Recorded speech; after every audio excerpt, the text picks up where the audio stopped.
오늘의 말씀 요한복음 11장 1절에서 16절까지 말씀입니다.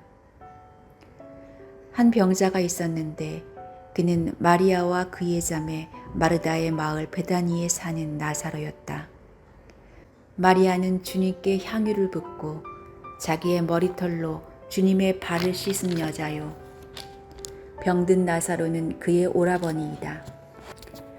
그 누이들이 사람을 예수께로 보내서 말하였다. 주님 보십시오. 주님께서 사랑하시는 사람이 앓고 있습니다. 예수께서 들으시고 말씀하셨다. 이 병은 죽을 병이 아니라 오히려 하나님의 영광을 드러낼 병이다. 이것으로 말미암아 하나님의 아들이 영광을 받게 될 것이다. 예수께서는 마르다와 그의 자매와 나사로를 사랑하셨다. 그런데 예수께서는 나사로가 앓는다는 말을 들으시고도 계시던 그곳에 이틀이나 더 머무르셨다. 그리고 나서 제자들에게 다시 유대 지방으로 가자 하고 말씀하셨다. 제자들이 예수께 말하였다. 선생님, 방금도 유대 사람들이 선생님을 돌로 치려고 하였는데 다시 그리로 가려고 하십니까? 예수께서 대답하셨다. 낮은 12시간이나 되지 않느냐. 사람이 낮에 걸어다니면 햇빛이 있으므로 걸려서 넘어지지 않는다. 그러나 밤에 걸어다니면 빛이 그 사람 안에 없으므로 걸려서 넘어진다. 이 말씀을 하신 뒤에 그들에게 말씀하셨다. 우리 친구 나사로는 잠들었다. 내가 가서 그를 깨우겠다. 제자들이 말하였다.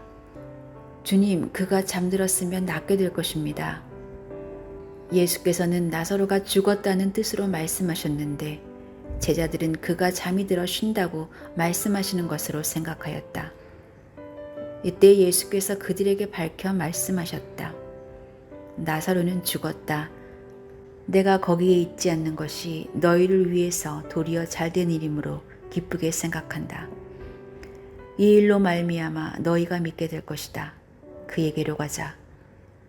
그러자 디두모라고도 하는 도마가 동료 제자들에게 우리도 그와 함께 죽으러 가자 하고 말하였다.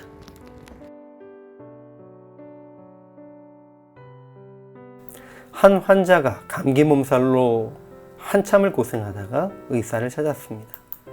의사는 웃는 얼굴로 늦지 않게 정말 잘 오셨습니다. 이렇게 말합니다. 환자는 걱정스러운 얼굴로 더 늦게 왔으면 그렇게 위험할 뻔했나요? 이렇게 물었지만 의사의 대답은 아니요. 하루만 더 참으셨으면 자연 치유되실 뻔했어요. 감사하게 그 전에 병원에 오셨어요. 이렇게 말했다는 옛날 유머가 있습니다. 그런데 오늘 본문에서 예수님이 하신 말씀을 유머에 나오는 이 의사의 말투로 바꾸어 말하자면 제가 곁에 있으면 별것 아닌 병이었을 텐데 제가 곁에 없어서 중병이 되었네요. 감사한 일입니다. 이렇게 말하시는 것이나 같습니다. 의사가 곁에 없어서 죽을 병이 되고 사고를 방지할 수 있는 사람이 함께하지 않아서 결국 사고가 난 것을 기뻐하라. 이렇게 말씀하시는 것을 우리는 도대체 어떻게 받아들여야 할까요? 보통 사람이 이런 궤변을 늘어놓는다면 우리는 그를 욕하고 비난했을 것입니다. 그런데 오늘 예수님께서 그렇게 말씀하고 계십니다. 유대 지방 베다니에서 예수님을 모셔가기 위해 사람들이 도착했습니다. 예수님이 사랑하시는 나사로가 중병에 걸렸으니 와서 고쳐주십사 하는 요청입니다. 그런데 우리가 알고 있는 것 같이 예수님은 그 소식을 듣고 일부러 이틀을 더 그곳에 머무셨습니다. 이때 제자들은 예수님이 돌로 치려하는 유대인들을 피해 오셨기 때문에 유대로 다시 가지 않으려 하시는 거라고 생각했습니다. 그런데 이틀이 지난 후 예수님은 베다니로 가자고 하십니다. 베다니에서 예수님이 계신 요단 건너편에 세례를 베푸시는 장소까지는 대략 도보로 하룻길 정도입니다. 계산하면 베다니에서 사람들이 오는데 하루, 이틀을 그곳에 머무셨고 다시 하룻길을 가시면 대략 나흘의 기간이 소요된 이후입니다. 예수님은 사람이 죽었다고 생각했는데 소생하기도 하는 사흘을 지나고 사람들이 웬만하면 완전히 소망을 내려놓을 때까지 기다리신 것으로 보입니다. 그리고는 우리 친구 나사로가 잠들었도다. 그러나 내가 깨우러 가노라 하시며 죽은 나사로를 살리려 출발하십니다. 그러나 제자들은 처음에는 잘 못 알아듣고 잠들었으면 낫겠나이다 라고 말했고, 예수님이 나사로가 죽었다고 말씀하신 후에는 우리도 주와 함께 죽으러 가자 라고 말하는 등 도무지 예수님의 말씀의 의미를 깨닫지 못하는 모습을 보이고 있습니다. 그러나 우리가 가장 이해하기 힘든 말은 오늘 예수님이 말씀하신 내가 거기 있지 아니한 것을 너희를 위하여 기뻐하노니 라는 말씀입니다. 내가 거기 있어 나사로가 죽지 않고 살았으면 오늘 이 일로 너희를 믿게 하는 일은 없었을 것이니 오히려 기쁘다 라고 말씀하신 것입니다. 사람의 관점은 살면서 아픔이나 고통, 슬픔을 당하지 않는 것이 최선입니다. 그리고 전능하신 하나님이시라면 근원적으로 우리가 그런 어려움을 겪지 않으시도록 보호하심으로 당신의 사랑을 보여주셔야 합니다.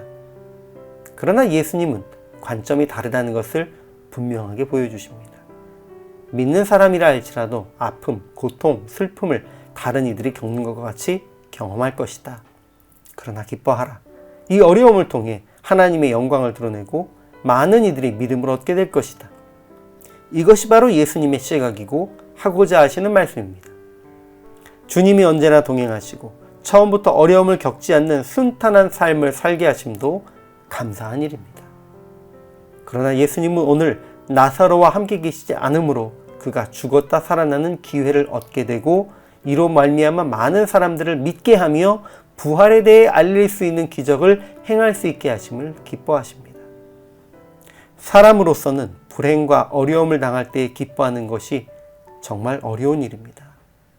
그러나 그 어려움을 당했을 때 여러분 기뻐하십시오. 하나님께서 당신과 함께 하심을 세상에 보이시면서 당신의 어려움은 기쁨으로 변화시키고 많은 사람을 믿게 하시며 아버지께 영광 돌리는 기회로 삼으실 것입니다. 오늘도 이것을 믿고 담대하게 승리하시기를 예수 그리스도의 이름으로 축원합니다.